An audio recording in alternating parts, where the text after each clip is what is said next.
Hello, എന്തുണ്ട് വിശേഷം? എല്ലാവരും സുഖമായിരിക്കുന്നു. അപ്പോൾ ഇന്നലത്തെ ഡേ എങ്ങനെയുണ്ടായിരുന്നു എന്ന് നമുക്ക് നോക്കിയാലോ? എല്ലാ ദിവസത്തെ പോലെയും ഇന്നലെ എക്സസൈസിലൂടെ തന്നെയാണ് ക്ലാസ് ആരംഭിച്ചിട്ടുള്ളത്. കണ്ടോ അച്ചോ, ഞാൻ ഇരിക്കുന്ന ടൈമിൽ എൻ്റെ ചെരുപ്പിട്ട് കണ്ട് അങ്ങോട്ടും ഇങ്ങോട്ടും നോക്കി കെടാറ്റി നടക്കാണ്. അവന് അവൻ്റെ ചെരുപ്പിടാൻ മാത്രം മടിയാണ്. ബാക്കിയുള്ളവർ ചെരുപ്പിട്ട് ഇതുപോലെ കോപ്രായങ്ങൾ കാണിക്കും. പിന്നെ മറ്റേ സൈഡിലുണ്ട് നമ്മൾ മിലു പാട്ടും പാടി ഇങ്ങനെ ആസ്വദിച്ച് നടക്കണം. പിന്നെ ബാക്കിയുള്ളവരൊക്കെ ഇങ്ങനെ ഓരോ എക്സസൈസ് ചെയ്തുകൊണ്ടിരിക്കുകയാണ്. പിന്നെ നമ്മൾ പോയിട്ടുള്ളത് വൊക്കേഷണൽ യൂണിറ്റിലാണ്. കാരണം ക്രിസ്മസ് സെയിൽ കാര്യങ്ങളൊക്കെ ഉണ്ടായിരുന്നു. അപ്പോൾ അതിൻ്റെ കുറച്ച് പാക്കിങ് ഒക്കെ ഉണ്ടായതുകൊണ്ട് നമ്മൾ ഫുള്ളും ഇന്നലെ അവിടെയായിരുന്നു.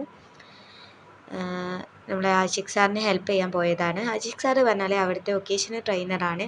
കാരണം ഇതൊക്കെ മാനേജ് ചെയ്യുന്ന ആളാണ്. കണ്ടോ, അതാണ് ആഷിഖ് സാറ്. സാറാണ് ഇത് മക്കൾക്കൊക്കെ ഉണ്ടാക്കാൻ പഠിപ്പിക്കുന്നത്.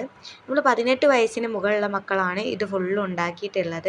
പിന്നെ ഈ ഇരിക്കുന്നതാണ് നമ്മുടെ എൽസൻ സോപ്പ് ഉണ്ടാക്കിയ മോഡൊക്കെ ക്ലീൻ ചെയ്തുകൊണ്ടിരിക്കുകയാണ്. പിന്നെ ആഷിഖ് സാറ് പാക്കിങ് തുടങ്ങി. കാരണം നമുക്ക് ഞായറാഴ്ച എറണാകുളത്ത് വെച്ചിട്ട് ഒരു പാക്കിങ് എക്സിബിഷൻ കാര്യങ്ങളൊക്കെ ഉണ്ടായിരുന്നു. അപ്പോൾ അതിൻ്റെ ഒരു കോംബോ പാക്ക് ഉണ്ടാക്കുന്ന തിരക്കിലായിരുന്നു.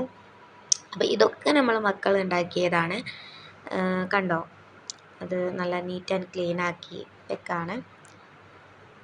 പിന്നെ ആഷിഖ് സാറ് ബാക്കിയുള്ള മക്കളെ കൊണ്ട് സോപ്പ് ഉണ്ടാക്കാൻ വേണ്ടി ഹെൽപ്പ് ചെയ്യാണ്. കാരണം മക്കളൊക്കെ അവരാണ് കേട്ടോ ഇതൊക്കെ ലാസ്റ്റത്തെ പ്രോസസ്സ് മാത്രമേ ആഷിഖ് സാർ ഇങ്ങനെ നീറ്റാക്കാൻ പോയിട്ടുള്ളൂ. ബാക്കിയൊക്കെ നമ്മളെ മക്കൾ ചെയ്തത് തന്നെയാണ്.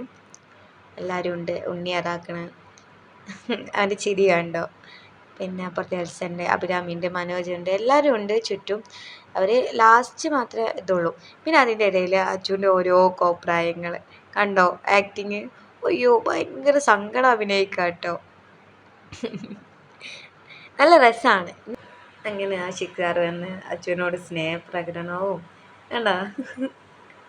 അവനൊന്ന് കെട്ടിപ്പിടിച്ചാൽ അവന് സങ്കടമൊക്കെ മാറും.